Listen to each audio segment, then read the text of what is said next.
Welcome, everyone. My name is Gwen Peer, and I'm here in New York City at the National Sculpture Society offices.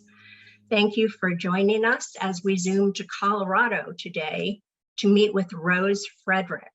The title of our program is Marketing Art Post-COVID. Rose is a curator, writer, arts advisor, and marketing strategist for artists and nonprofits. Before I turn over the screen, I'm just beg you please to remain muted. We do want to hear from you, but we'd like to hear from you through the chat room, which is at the bottom of your screen. So if you have any questions, please just enter them there and we will ask Rose those questions either during or toward the end of the program. And now, National Sculpture Society is delighted to welcome Rose Fredrick, who I am going to spotlight. Thank you, Gwen. What an honor. Thank you for having me do a talk with you all and being here. Really appreciate it. And if Walter Mattia happens to be out there, thank you, Walter, for putting me in touch with Gwen. It's and she and I were talking before we went live about the new website that they're developing and getting all your work on there and things like that. And I will just give a shout out for that, just to let you know how important that is. I reached out to Gwen because there's a big monumental sculpture that a client of mine needs. And, reached out to Gwen. And so it's an amazing resource that you're all a part of. So yeah, really do get your work up on the website, because a lot of us out here are going to the National Sculpture Society and the website to try and find you. So I am Rose Fredrick, and I am right now in Santa Fe, but I'm in Denver, Colorado.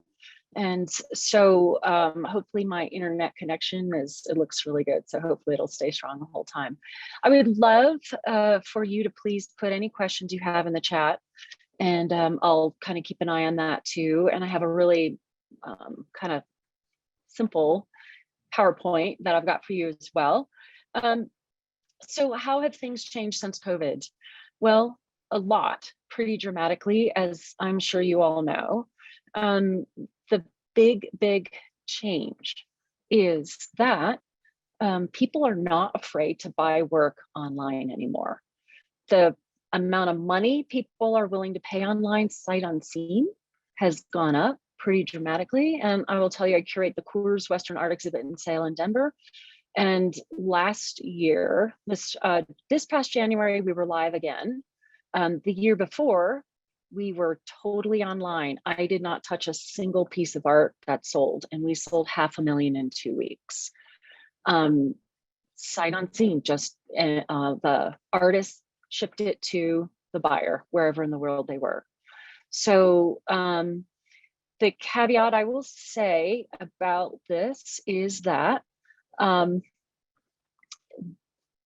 that period of COVID, we were quarantined, and a lot of people's vacations got canceled. Their plans to buy something got canceled, and they had a little more discretionary income than that they weren't planning on. And they were sitting around in their home and thought, let's go ahead and buy that painting. Let's buy that photo. Let's buy the sculpture. And so I know, and I'm guessing a lot of you as well, had a really nice 2020, sort of surprisingly. So how to keep that rolling. And that's what I really want to talk to you about, because there's so much stuff you can be doing, and it's free. It's your time, but it's free. So I've been in the gallery business and curation and writing and working with artists for 30 years. And those of you who've been in this line of work that long and longer, you remember when we bought ads and we printed brochures and sent out postcards, and we prayed for the art critic to come in, and then we prayed for them to write something good, all that kind of stuff. It's all really changed, and there's so much more in your control now.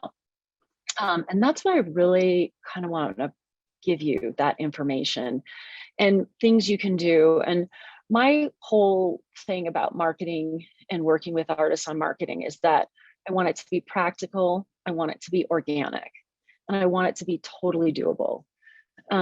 So I don't think it really helps when people give you marketing advice and it's like, that's going to cost me a fortune, or I've got to hire somebody, or great, but how do you do it? Or honestly, it just feels icky. So I'm glad you're here, because it doesn't have to be icky to talk about your work and to sell your work and to take advantage of what's going on. So I want to share my PowerPoint with you. And this this Zoom, as you know, is being recorded. So you know, relax and you can just kind of watch it and come back and look at it if that helps you. Okay, so marketing doesn't have to suck the life out of you. There really is a lot that you can do. And so what I really want to do is just let you know right off the bat that I've just kind of got these goals today with you. One is that I want to shift the way you think about marketing. And I want to show you how to create authentic conversations around your work. And that's where you're going to feel so much better about talking about your art. And I've got some really great questions for you to think and consider that should help you be able to write better stuff for your website, present yourself better, and just talk to people better about what you've got going on. And I want to then go over what these free and, you know, great online opportunities are for you.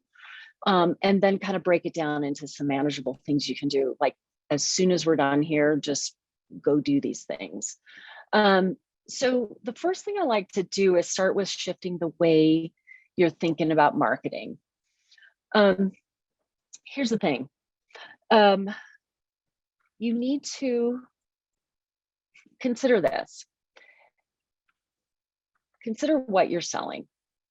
And if you're selling a sculpture, you're in the mix with hundreds of thousands of people who are making sculptures.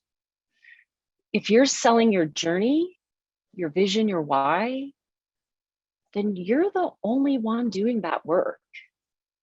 This is the shift that I want you to make. I want you to stop selling an object, and I want you to start internalizing this. I want you to start selling your story, start selling your why. Okay, and I know that a bunch of you are out there thinking, I'm not going to get personal. I'm not going to tell people personal stuff about myself. And I know that because every artist I work with on this, they say that immediately. I don't feel good about that.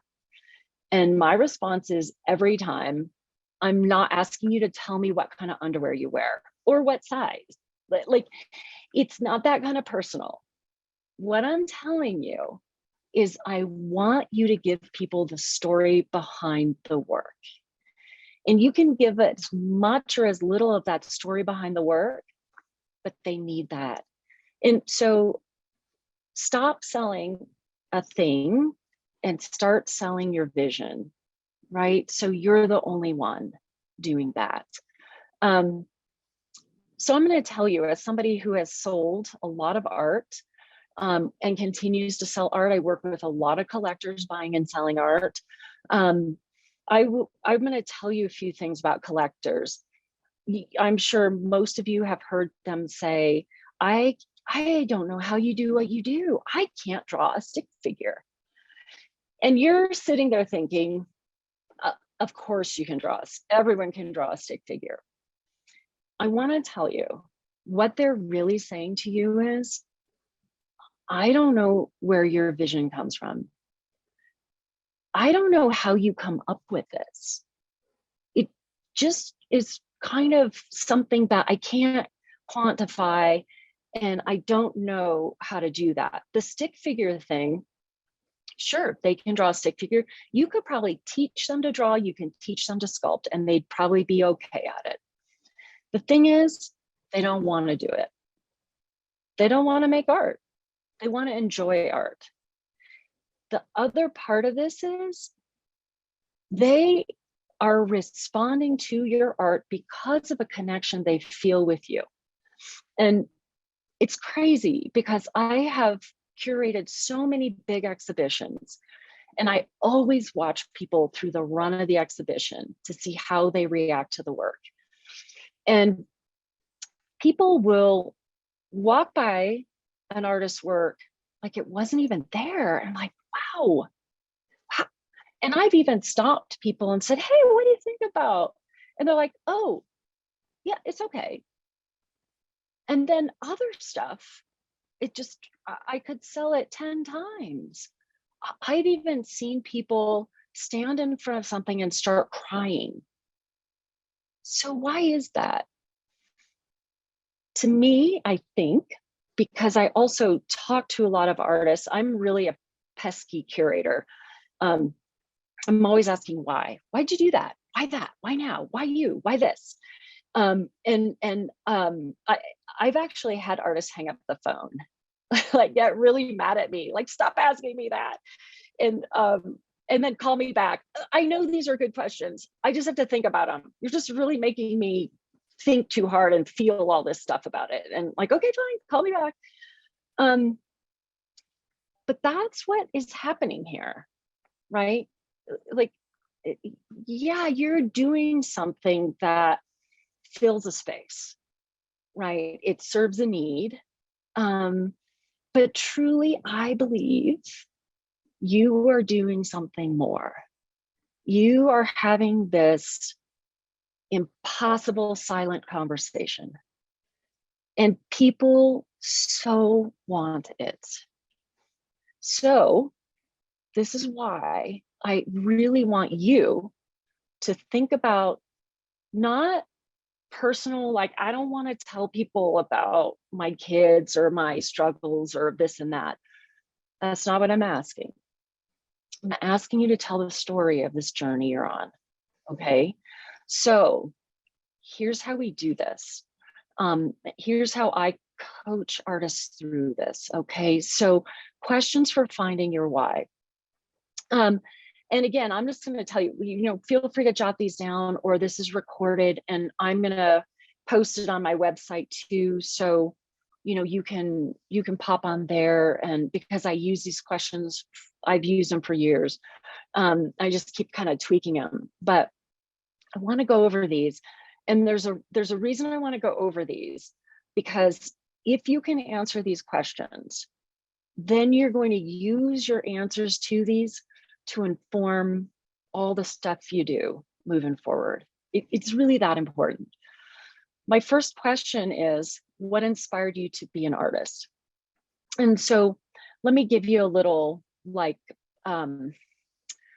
my thing on this. So when I was in middle school, I think 5th grade, I had an English teacher named Mr. Snow. I can see him perfectly. He served in World War II, and he used to tell us World War II stories that were terrifying. And I loved him. And Mr. Snow graded my writing harder than anyone in the class, and he wrote notes all over it. And I loved him, and I loved that class.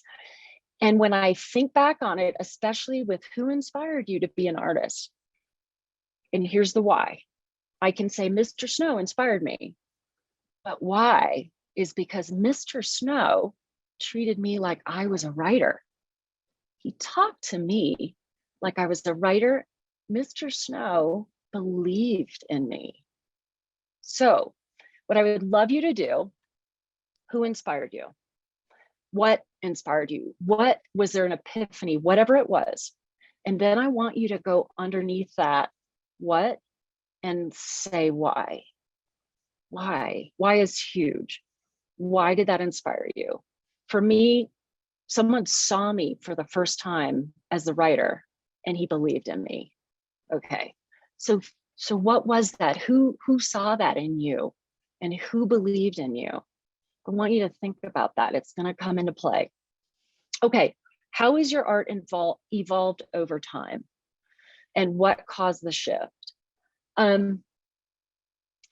So you all have groups of friends that you get together with and you talk to, and you think about the great work that's come before you, right? I mean, you are in the Hall of Giants, right? As sculptors, my God. Your work is going to be evolving all the time. A great thing that has evolved artist work is when you teach, because you have to formulate your thoughts into a verbal, whereas you're just silently using your hands and your hands are moving, right? Now you have to say it out loud. That's sometimes a big evolution in your work. This is another one of those things where, again, think about that moment or time in your life, and then think about what caused the shift. Okay, that growth in you is a really important thing, and it's going to be a story that you're going to communicate to your audience. And I'm going to show you how. The third thing, if you could leave your audience knowing one thing from looking at your work, what would it be? I love asking this question of artists when I'm curating a show. And the reason I ask this question all the time in various forms is because when you drop off your work, I'm there. And if somebody walks up to your work, I'm going to have that story. I'm going to know what you're trying to communicate.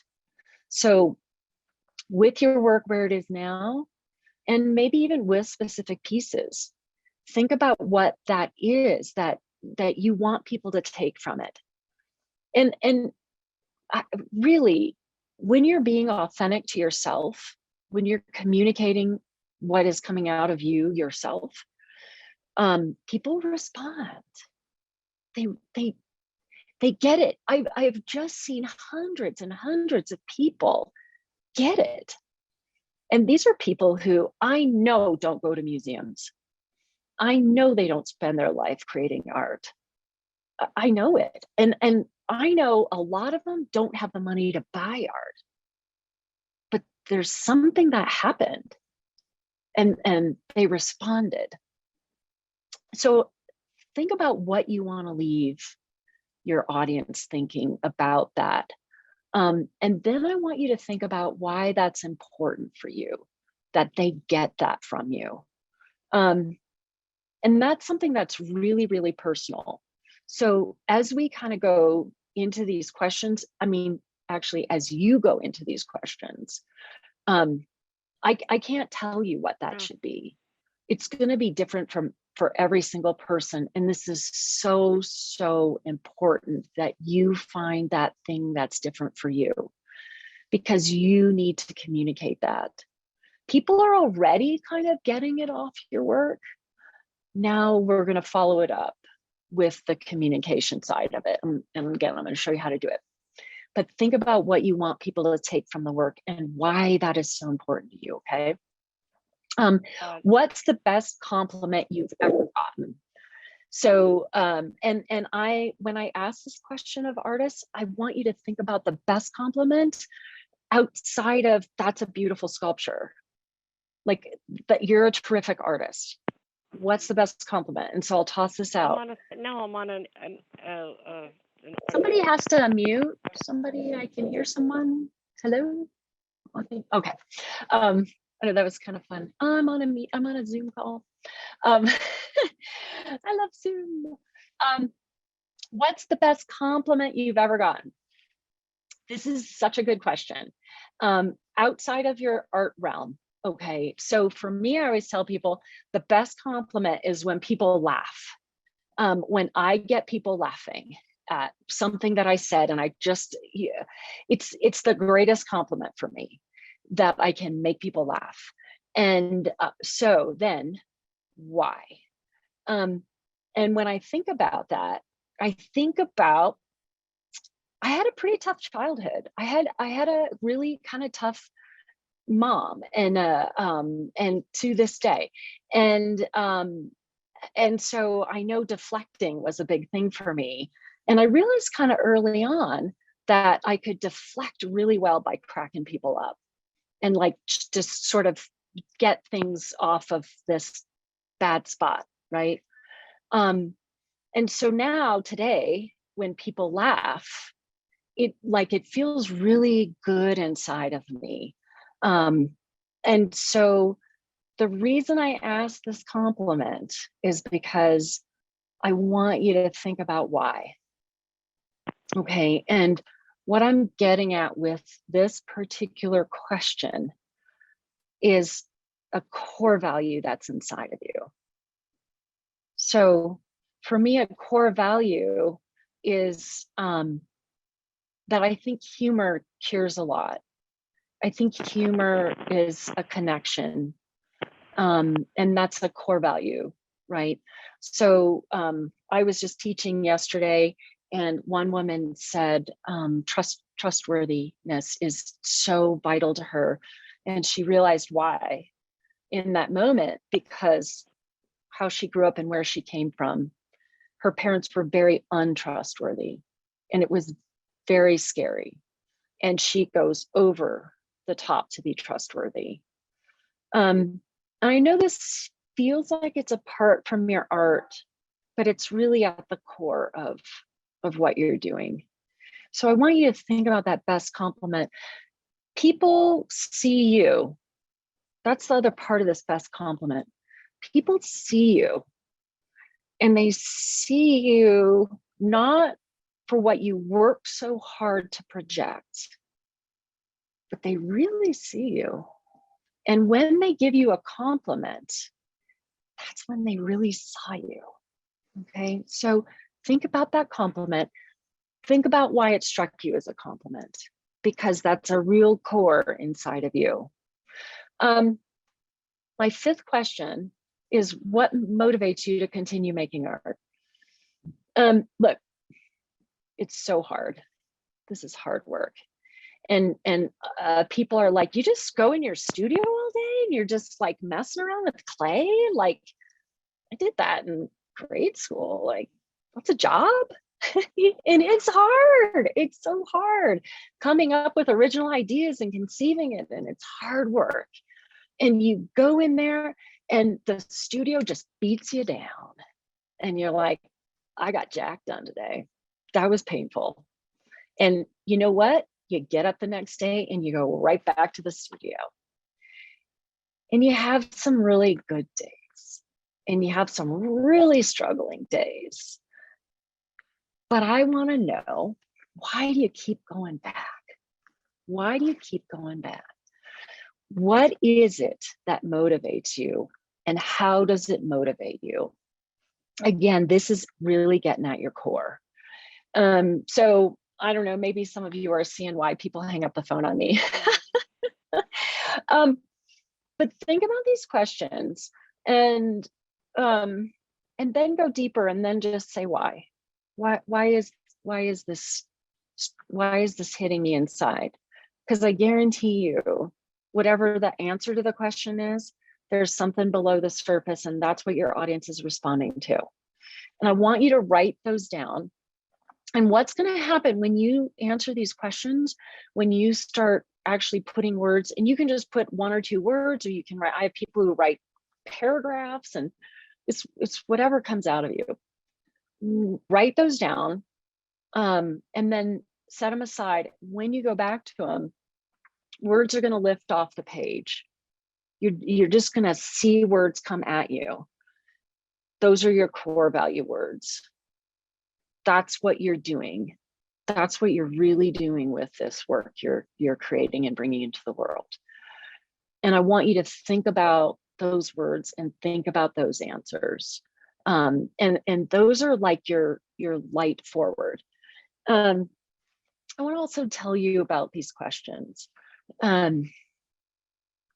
When I've worked with people, and I've had this happen many times, to the point where I don't think it's an isolated incident, or the number of times it's happened. Once we've started this, I've had many artists say, Rose, I don't know why I do this. I think I'm a fraud. I feel like I sold out. I'm lost. I'm thinking about just quitting altogether. And it's not the questions that make them think that. It's that they've kind of come to this place where they came to me to sort of help them get things rolling in the right way. And once we start talking, this comes out. So the reason why, like, this is going to help you formulate your marketing stuff. And this is your unique, authentic marketing material. I can't write this for you. You can't hire somebody to just go, oh, well, you're selling this. Well, let me write some fancy words. You can do that. And I could do that. But it's so much better if you dig deep and come up with this. When I've worked with artists who have said things to me like, I feel like I sold out, and we really dig in and talk about it, and we talk about what they really want to do, it always gets down to the fear of, yeah, but I'm known for this, and this is what my galleries want. Like, they pick up the phone and say, if you could do that again, I could sell it. Well, what do? You've got to pay the mortgage, right? And now you're an employee of the art world instead of what you set out to be. That's why I want you to go all the way back. What inspired you? Who inspired you? Get yourself back in there if you need to be. A lot of you are there. You're in there. You're staying focused. You're staying true. For those of you who get to a stumbling point, just know that having these questions can kind of help guide you and really kind of course correct for you. And the thing is, like, we all kind of worry about changing direction and putting different work out there. I've worked with a number of artists who've done this, and yeah, they lost a collector or two, but they gained so many more, because what people saw was this voice that just came out so authentically from them by just letting it out. So touch base on these questions. The next thing is how to use these questions, how to use your responses. All right, so the words are going to lift off the page. You're going to identify what is so unique about you. And again, right from the very beginning, if you're selling sculptures, you're competing with hundreds of thousands. If you're selling your values, your why, your mission, your goal, it's just you. It's only you. These questions you can also use to create your guiding, and I put a motto. It's a light, it's a vision, it's a way to keep you on your path. I use the word motto because a few months back, I curated a show on mental health. And I had a bunch of artists who are not artists at the gallery level, but they create art through the VFW1 in Denver, and they're all veterans of wars. And pretty much every single one of them said, when I talked to them, that this saved their life. Creating art saved their life. And it was so amazing to me how brutally honest they were, that I had a gun in my mouth. That honest. They're creating art that saved their life. Well, one of the gentlemen who runs the VFW and the art program, we did a panel discussion, and he said, when I have people who come to me and their therapy isn't working, the drugs aren't, nothing's working, they can't stop the nightmare and the pain, and he says, I need you to get a motto, and he helps them come up with a motto for their life. And his name is Jim Stevens, and Jim is legally blind. and he's a painter, and he paints in these three-dimensional, this format. It's unbelievable, and it's gorgeous.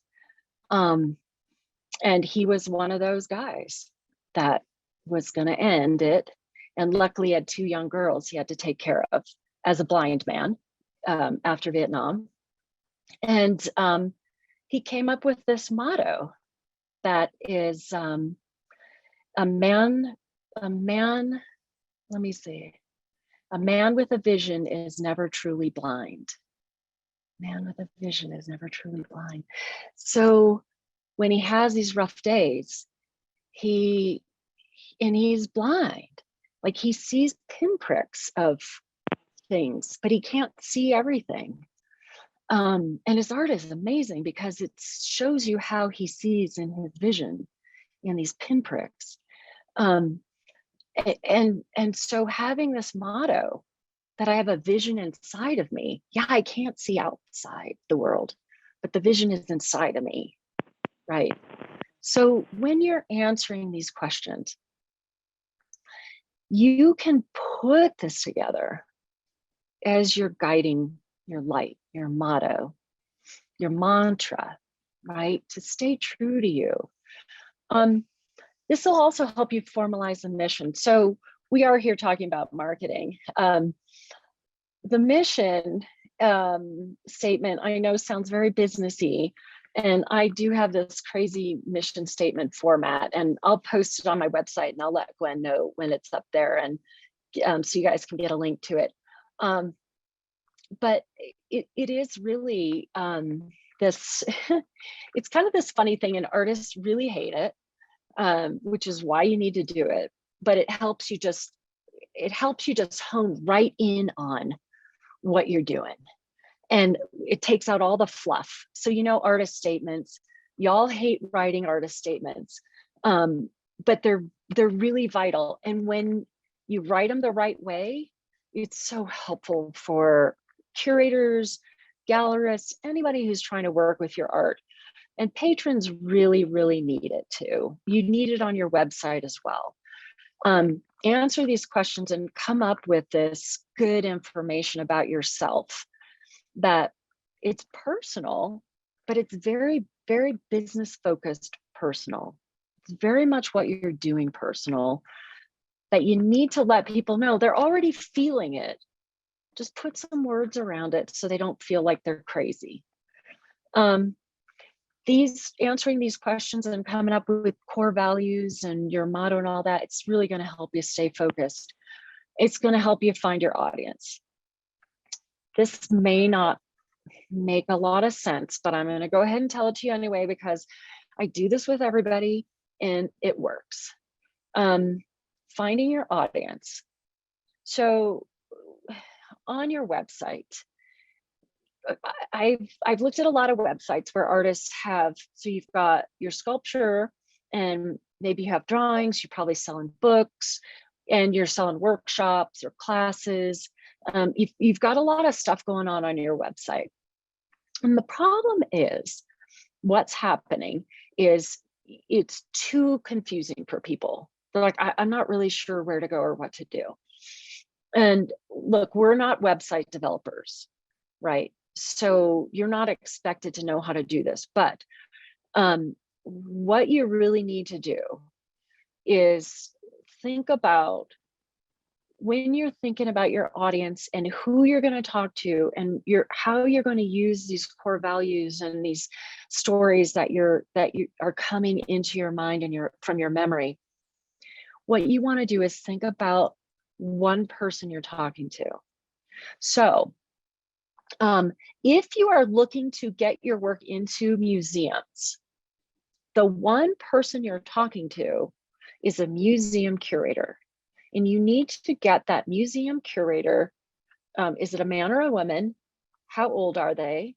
How do they speak? What kind of education do they have? And you're going to focus all of your writing and your website towards that. And I was showing people yesterday a website that's focused towards museum curators. And it's the website for the painter Ron Hicks. and it's ronhicks.com. And Ron did a complete change of the work that he was doing. And I actually got on the phone and talked to his dealers and said, I want you to take all the old work off the website. Just get rid of it all. He's going in this different direction completely.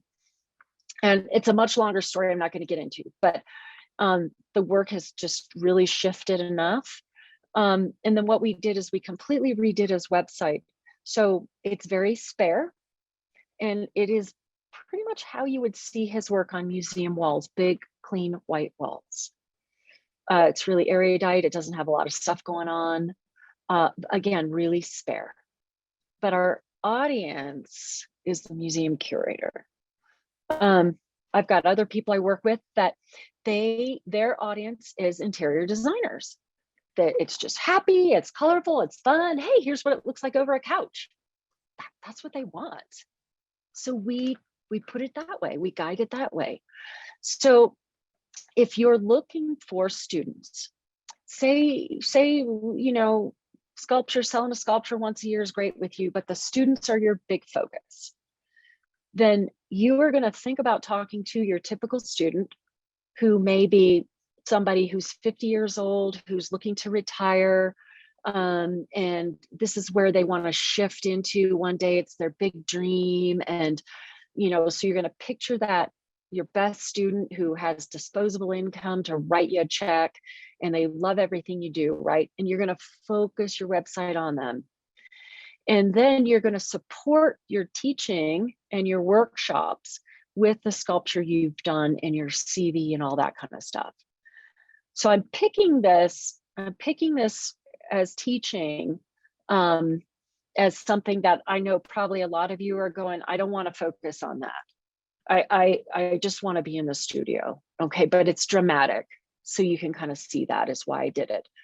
If you want to focus strictly on sculpture you're doing, and I think with sculptors, you know, I know some sculptors really do a lot of public art and big monumental pieces, right? At this time in your life, when you can manage that, you're going to be focusing your whole conversation on your website towards the decision makers for those monumental works.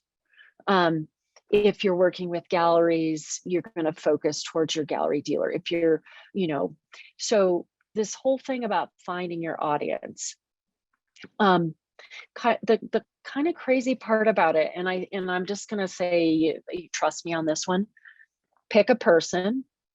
Don't say your audience is people between the age of 35 and 94. That's not going to help you. What you need to do is pick a good collector, a really good collector. And I want you to visualize that collector, who he or she is. And when you start to refine stuff on your website, when you start to use this conversation, when you post anything on social media, I want you to think about talking to that collector. Okay, just think about having that conversation with that person. Here's the thing: if your best collector is a 65-year-old man who is a financial advisor and high stressed and flies around the world, that's not me. I'm still going to come along for that conversation. I'm still going to be right in there. I'm not going to go, well, he doesn't talk to me anymore. What it's going to do when you identify that person and focus, what's going to happen is the things that you put out there are going to be crisper. They're going to be more detailed. They're going to have it's going to be a friendlier conversation because you're talking to this great collector. And everyone's going to feel like you're talking to them. Instead of being, hey, I just finished this sculpture, it's going off to this museum or whatever. Instead, it's going to be, hey, Tom, remember when we were out duck hunting and you pointed out that great stand over there and we were talking about it? Well, it inspired me to do this sculpture. And I'm so excited about it. I can't wait for you to see it. To see that, it's like, it's a shift. That, the first one, hey y'all, I just finished this sculpture. Okay, great. The other one is, hey, remember that time when we were out duck hunting and that thing happened and it was crazy, and this is what happened. I did this sculpture. Right now we're friends. That's a personal story that happened to you, right? It's a personal story. But now I'm with you. Now I'm like, oh, wow, I can see that. I've never been duck hunting, but I saw this show on TV about duck hunting, and that's what they do. Oh, that's so cool. So when you think about just one best collector, one best curator, one best gallerist, right? Then you're going to focus in now how you're talking to them. It's not throwing seed to the wind and hoping something takes purchase. Now you're carefully planting something and you're tending it. Okay, communicate in an authentic way. So where we're getting with all of this is that if you get in touch with your core value, get in touch with your core you, answer those questions. Now you can have these conversations. And I don't want you to feel like, I think what happens is if you can work through these questions, you can know how to talk about your work and how much to talk about it. And you can let more out as you feel more confident with it. But you can also use your words in a more authentic way. You're already sculpting in an authentic way. To market to people, and this is a huge change, you need to be authentic in your marketing as well. And I think that's why all the old marketing tropes do not work anymore. It's because you have to give people your story. Okay, so reaching buyers, curators and gallerists. Okay, first off, have a website. I'm kind of thinking, usually when I talk to groups, 75% have a website at this point. There are really inexpensive ways to get up and running on a website. If you don't want to have a website, I would strongly suggest that you have a very good conversation with your dealer, with your gallerists, and say, how can I give you more stuff to have on your website about me? It is vital. People are crawling the web all the time. Have a website and keep it up. Okay, gather names and emails of visitors on your website.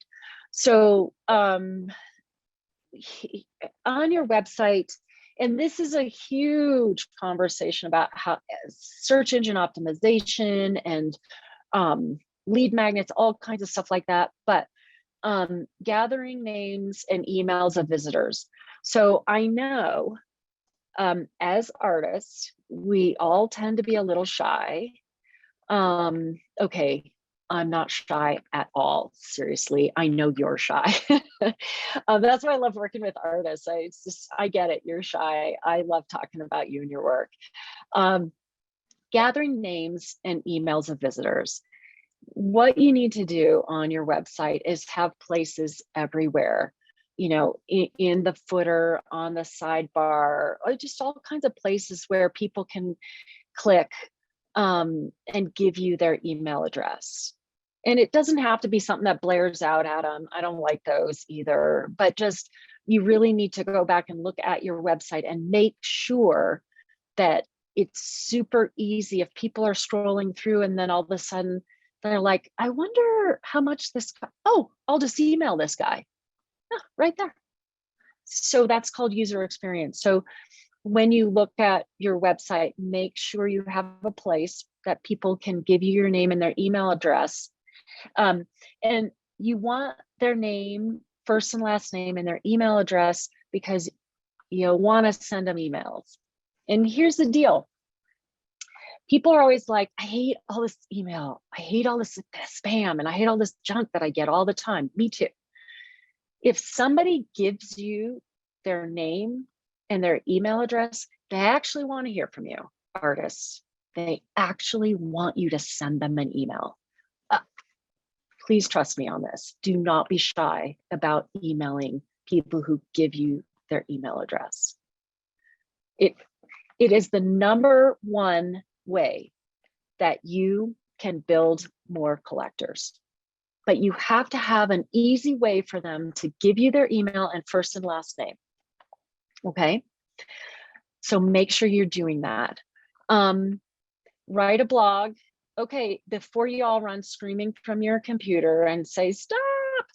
I love blogs. And I love getting artists to write a blog. Look, I'm a writer. I write a lot. I have a blog.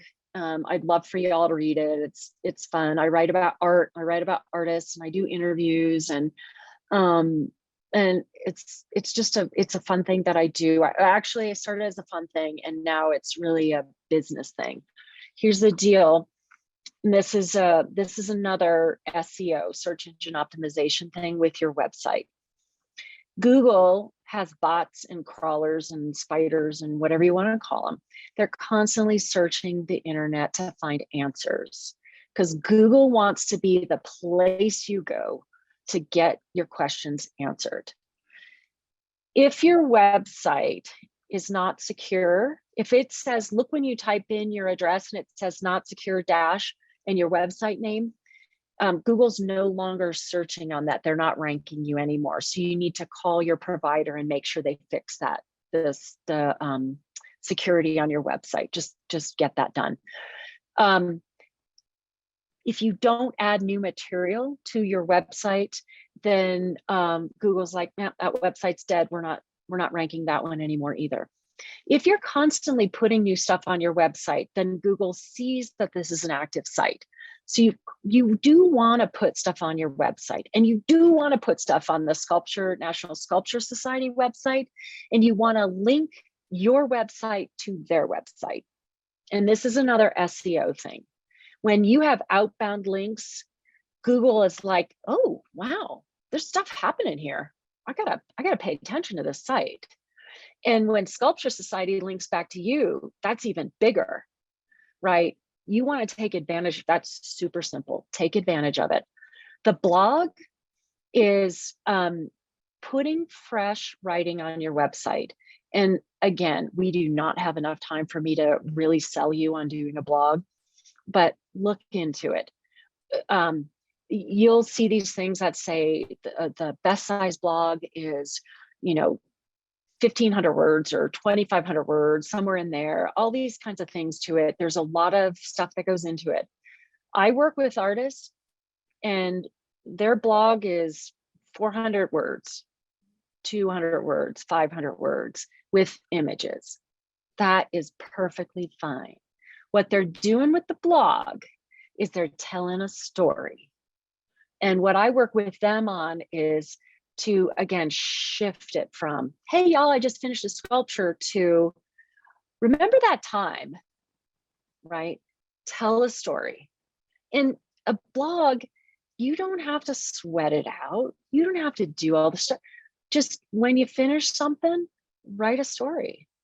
Just give an inspiration about it. Just tell what happened, And I try to blog. My goal is to blog twice a month. I don't get that done. I do once a month. And I just reach out. Here's the other thing that happens with a blog. I thought I was writing a blog. Well, one, just because it was fun, but two, I thought I was just kind of writing a blog to artists. What I found out after a few months is that collectors were reading my blog. And I found this out two ways. I started getting emails, and there were emails like, I wish someone had told me this 20 years ago. I would have started collecting then, but I was so scared to talk to artists. Thank you for telling me how to talk to artists. The other thing that happened is 2 magazines asked to run my blog.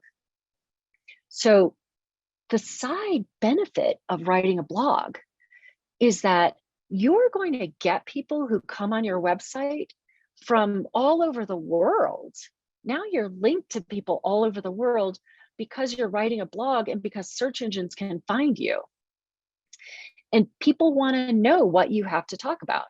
It doesn't have to be this huge deal, right? It could just be something kind of short with, you know, a new sculpture in it. Or one of my guys that I work with, he wrote a blog about his elderly parents moving in with him and his wife, and about how the adjustment and this painting that came out of it, and how the painting was based on being around his dad, but then he was having these flashbacks of how his dad and his dad would build kites, and it was all the flashes of these colors in the sky, and his dad saying, okay, you ready? I'm going to turn it over to you.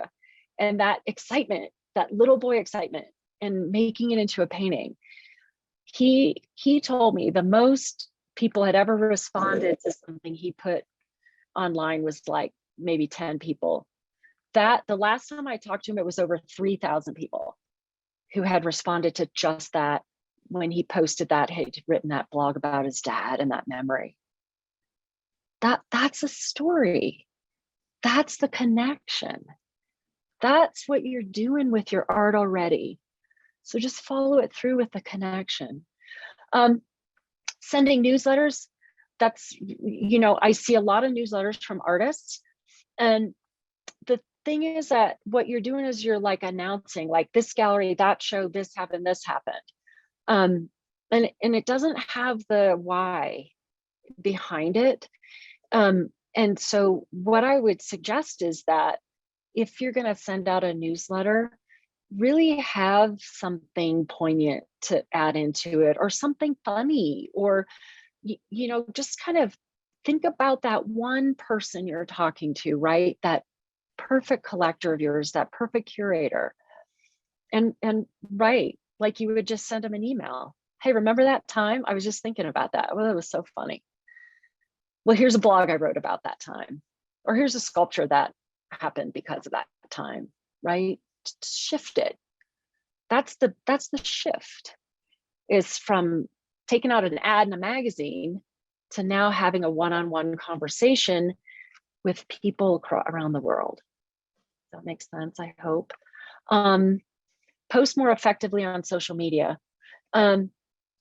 Okay, I love hate social media. More hate social media.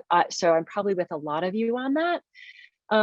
But posting on social media, again, just think about, and this goes with my final one, adhere to the 80-20 rule. When you post on social media, the post of, hey, y'all, new work, is nowhere near as effective as I was struggling with this in the studio and I was about to give up. And then this thing happened. All of a sudden, so, you know, if you've done this, the, hey, y'all, this is just happening, versus the, I was really struggling. This one got a few likes. This one, when you opened up and talked about something happening in your life, pages and shares, right? I think COVID made us all realize that, wow, this is fragile. This existence and the way we move around it's fragile. I want more. I want a deeper connection. And so people are not afraid to Zoom. They're not afraid of technology like we were. But they still want it to be authentic. So the 80-20 rule, my final thing I'm going to leave you with, the 80-20 rule, give 80% of the time. Give, just give it away. Hey, I found this blog I love. You're going to really love it. Hey, I found this new crazy patina guy. You got to talk to him. Hey, I was struggling with this and here's what I found out. anything, a joke, whatever it is, just give 80% of the time, 20% of the time.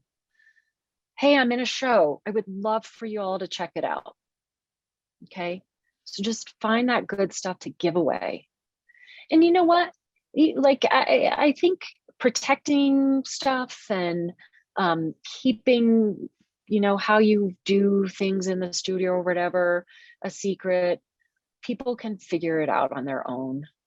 So why not give it away? Why not be the one who told people how to do it? And then they always want to come back to your site. And then they're really grateful. They're like, wow, she just keeps giving me these amazing stories. I want to own a sculpture. I just want to own her work because I've never met her, but I feel like we're friends. That's the give. Just give. Let me see. I have no idea what time it is, but we have a few questions. I want to tell you on my website, please, go there if you want some more marketing stuff, and sign up for my site. And then I just let you know when I'm doing workshops. And I'm trying to do like some free workshops if you want to start blogging, like just jumpstart it, and some really, really affordable workshops. And then I'm also doing some 4-person only workshops where we actually write your blogs. So you have blogs for the next several months.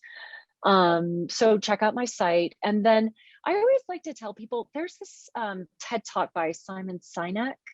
It's How Great Leaders Inspire Action. And I think it so clearly helps you understand why you have to talk about these personal stories versus just selling a thing. So check it out. It's about 17 minutes long. And then I also have a blog on my site called On Voice with Nancy Goodman. And when you're going through these questions, if you decide to do them, but when you're going through these questions, it can stir up a lot of stuff.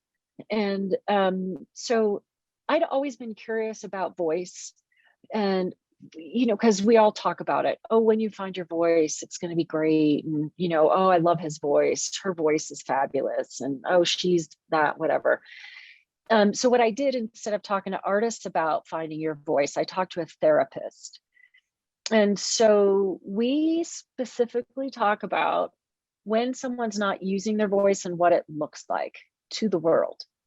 And we talk about how to get to your voice authentically. And we talk about like the imposter syndrome, and we talk about that, the critic, the inner critic that just stops you cold, and how to deal with it. And just a FYI, telling it to shut up only makes it louder. So it's a good one. So anyway, and then if you do subscribe to my website, I've got a free ebook, Upping Your Game, Hints from an Art World Insider. And it's an ebook that I wrote. It's short, and it really is from a curator's perspective. When you apply to shows or galleries, what gets you knocked out in the first round, what knocks you out in the second round, what gets you over the top when you're on the bubble. You don't know that this is happening, but for those of us who are on the selection side, I just lay it all out for you. Here's what's happening when we're going through slides or your images online, and here's how we're looking at it, and here's how we're making those decisions, and here's how you can put yourself in a better place. So Gwen, do you want me to go through some of these questions? Sure.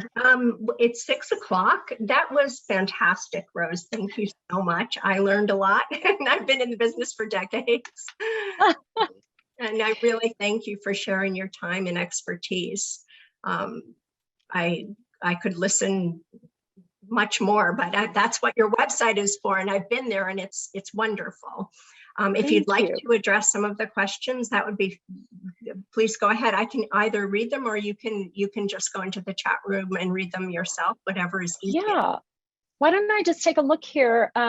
Thank you, Neil. This is great stuff. If you have a career that is 50-50 gallery sales and teaching, do you suggest 2 different websites, 2 different channels? This is a really excellent question, Neil. I'm glad you asked. What I would suggest is that you can do 2 things. One, what is really the most important to you? And so there's your heart, like I only want to be sculpting. And then there's reality, mortgage payment, car payment, kids in college, reality, right? And so if you want to keep it one site, I would say you want to lead with your art, because all your students are coming there because they saw something in your work that they want to learn how to do. So I would lead with your art, but then I would have a really robust workshop site or workshop tab on your website. If you have 2 different sites, I think what's going to happen is you're going to have more of an uphill climb with SEO. You're going to have to build SEO on 2 sites versus you've already got the SEO going on 1 site. So now beef it up.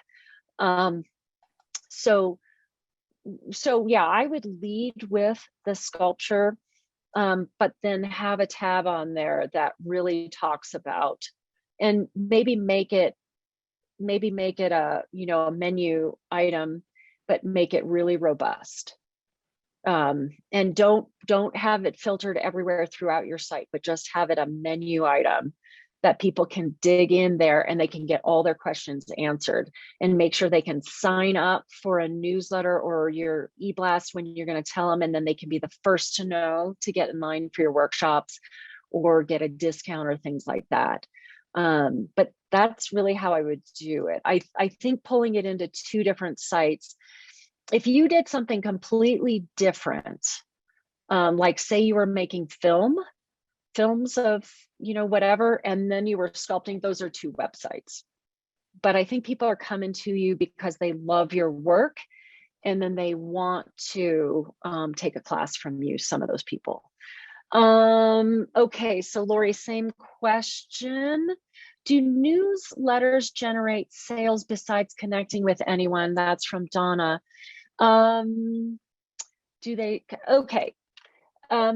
Yes, they do generate sales. Here's how I want you to look at newsletters though. When you send that out, I want you to always have on your newsletter, hey, please feel free to share this. Do you know someone who would want to read this? I would love for you to share it. And you kind of have to say that because surprisingly, people will email you, hey, do you mind if I pass this to someone? And you're like, oh my God, yes, pass it on, right? The whole idea of a newsletter is to get them back to your website. So with your newsletter, when you send that information, like for me, I put a blurb in of like what's going on, what inspired the new blog. And then I have the blog and I give it like a little teaser of what it's about, and then read more. When you click on it, you come back to my site. The newsletter, you want to keep bringing people back on your website. That's the whole goal of it. And I know there are some newsletters that put everything in there, but then, they read it and they deleted your email. But if you have reasons for them to come back to the website, that's our goal. That's more traffic. That's what you want to have happen. So sales, yes, happen that way.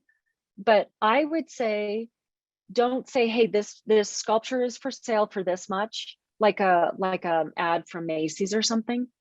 I would say lead with a story.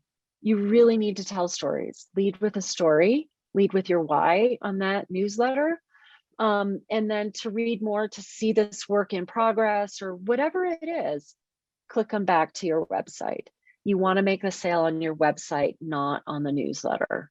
That's my 2 cents. So just get them back to your website and get them to pass it on to other people.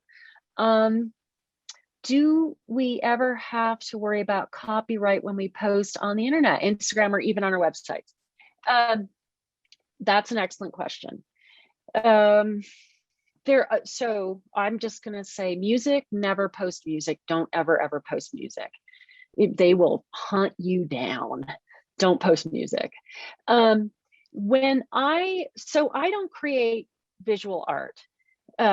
I use my own photographs if I take pictures of something, but I use a lot of artist stuff. And so what I do is say, hey, I send them an email. Hey, I'm going to use your image in my blog. Do you mind? And they're like, oh, no, go right ahead, and I link. So what I do is I link to them and I try to get them to link back to me. So those are those outbound links that create search engine optimization. Google sees these links and they're like, wow, stuff is happening. This is busy. Let's check it out. So I asked permission.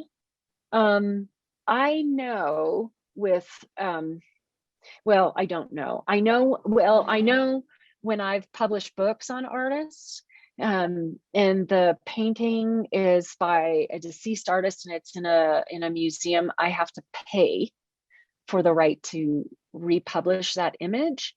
And it's like $50 to $350.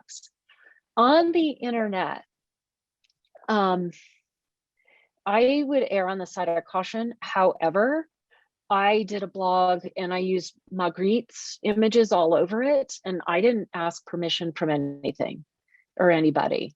I linked them all back to whatever website I got them off of.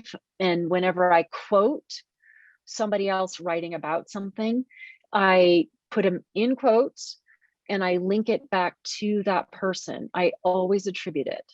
So don't steal anybody's writing and things like that. Ask permission if you know the artist or you're doing it. But quite honestly, like, I kind of feel like if the Magritte Foundation saw my blog, yes, sweet. But they said to take it down, I would take it down. Right. But since I did a lot of good research on him and investigated his past and where these images were coming from and had, it's not happened. So I think, when you can, I would ask permission, but just link to whatever you're using. And I'm not the kind of writer, and when I write for magazines, and I always tell artists, I'm not a gotcha journalist. I want you to look as good as possible because then I look good. We all look good. It's happy.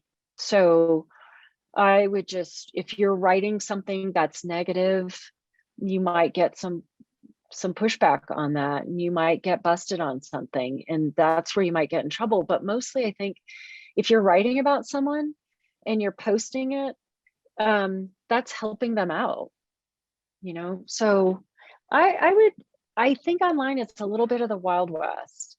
But it's when you get in trouble is when you sculpt your own Rodin, and people get ticked off about that. I am on Instagram. Oh yeah, thank you, Rose Fredrick Art. Oh, thanks, Elizabeth. Rena and Daniel, thank you. Mary, thank you. Love your advice. Very inspired. Thank you. You're very welcome. Oh, Carol, thank you. Fantastic presentation. Thank you so much. Oh my God, you guys make me feel so good. Yeah, about 10 to-dos from this. Excellent. Great stuff. Thank you. Thank you. Oh, Rosetta, thank you. Okay, so I'm seeing if there are questions here. You know what, you guys, thank you so much. I appreciate you so much. Okay, how to set up a website? Where do you go? Okay, so look, if you want to have a website up tonight, there's a place called FASO, FASO.com. It's Fine Art Studio Online. faso.com, F-A-S-O. So these are websites. I think there's a free version. They're strictly templated. You do not color outside the lines with these websites, okay? So there's a free version, but then there are also paid versions, and the more you pay, I think the more add-ons you get with it. That is a place where you could sign up, and it's a drag and drop, and you can watch some YouTube videos and get yourself online right away tonight. So I would say take a look at that and just get a website up. I really cannot stress this enough. Get your stuff into Gwen, get it updated on the National Sculpture Society. There's so much. If you're not updated on that, you are missing so much. Just do it. People are constantly looking and scouring these, and National Sculpture Society is a biggie. It is one that collectors are already nervous about making a purchase or a decision, and they want an authority to tell them they're doing the right thing. And that's what you get with National Sculpture Society. Just get your stuff in there. That is a great thing to do right now if you haven't done it already. So yeah, try Faso to get that up and running. There are, if you're facile with code and all that stuff online, there are so many templates out there. WordPress has a free .org. I'm on WordPress. There's Wix, Shopify. There's a lot of stuff you can do, but you might have to hire somebody. Let me see. Paula, thank you. Dina, okay, set up a website. Thank you. So Bunny, we pay $500 per month for Google to put our website in the top 10 if someone does a search in bronze sculpture. Do you feel expenses worth it? Well, I'll tell you, I've been reading a lot about this lately, and a lot of what I read is no, it's not really worth it. And I think this kind of goes back to what we were talking about. What you're not getting to talk, I'm doing all the blah, blah, blah. Sorry. What I was talking about in the beginning is the authentic conversation. And so if you're paying to come up there, and it says ad, so we know it's paid to be up at the top. If you're paying to be there, then people are looking at it like an ad. And I think they're not finding you in that organic way. I just really like to have artists look at how you can do more of this really authentic outreach. The 80-20 rule is huge. Just give information. Tell people, you know what you do? It would be so easy. Tell people how to display a bronze. Tell people, you wouldn't believe how many people ask, do I have to buy a pedestal, or does it come with a pedestal, or how do I take care of it? Can I leave it outside, or do I have to bring it inside? Do I have to put something on it? Or tell people how to display a bronze. Just give them that information. Just put it out there. Then people are like, oh, she's the one who just tells us how to do this. You wouldn't believe this website. It's really great. Or you got to follow her, because she takes these fabulous pictures of how websites are, or how sculptures displayed. I would have never thought to do that, right? Just give people that information. I would really say, everything I'm reading is, it doesn't get you really what you want in that. And I think it probably sends people to your site, but why aren't they converting is going to be the question. Why aren't they then hiring you to do a commission or buying? That's what you got to really ask. And so, a big question is, okay, yay, I've got 100,000 followers, but none of them buy. Or I've got 150 followers and they almost all buy. You don't need hundreds of thousands of people coming to your website. You need your tribe, your people, your core people, the people who, it's the people who look at your work and they respond to that story. those are your people. And there doesn't need to be a million of them. You just need like 10 or 11 of them. And then they bring their friends in, right? So that's the thing about the paid ad that I would kind of take a look at and see, what if I do that shift into just giving away more stats and more kind of authentic stories. Donna, how about an entity stealing my work, copyright through those sculptures harder than a painting? Yeah, you know what? I don't even know what to tell you all about it, and I'm just so sorry that it happens to you. I will tell you a story. A painter friend of mine went over to a friend's house, and her friend was like, "You won't believe it. I bought a shower curtain with your painting on it." And she's like, I've never put what? And she went over there. Sure enough, it was her painting on a shower curtain, and it said, "Do not duplicate." It had the watermark across it. And they still stole it and duplicated it. There's another artist I know. Some company has stolen her paintings and made puzzles out of them. It is so frustrating. It's so frustrating. And I know artists who have hired lawyers to write cease and desist letters, and the response is, "Good luck suing me. Good luck." So it's such a tough one, and I'm sorry that you have to deal with it. What I would really say is, I think what's starting to happen more and more when someone rips off your work,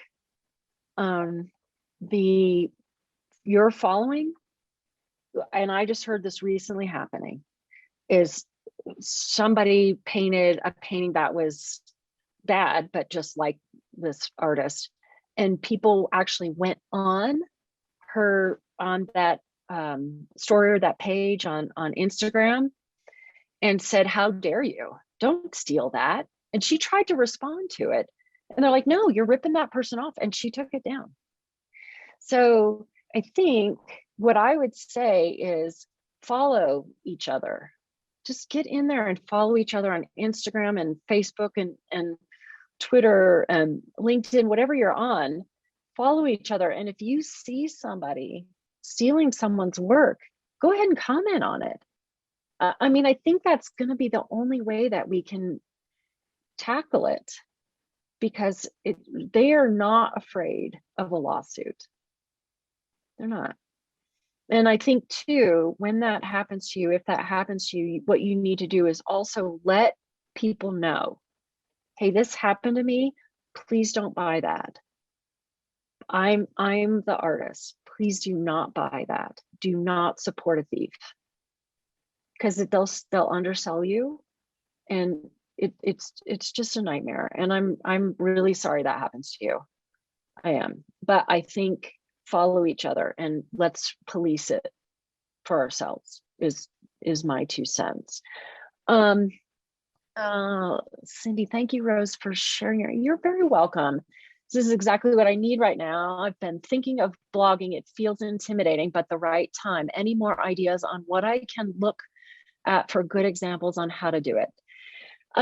Yeah, so there's a guy, Pro Blogger, and just sign up for his website, and he gives you all kinds of things to blog about.